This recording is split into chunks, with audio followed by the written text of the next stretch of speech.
আপনারা দেখতে পাচ্ছেন এভাবেই মহিলা সবাই টেনে এসে তারা পুলিশকে গাড়িতে তুলতেছে। আপনারা দেখতে পাচ্ছেন এভাবে পুলিশ নারী সহকর্মীকে তারা টেনে হিসেবে পুলিশ নিয়ে যাচ্ছে। আপনারাই দেখতে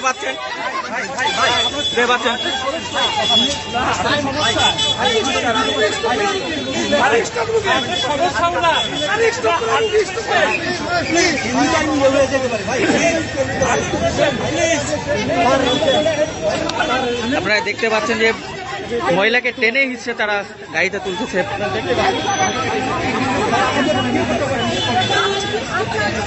জানিয়ে রাখুন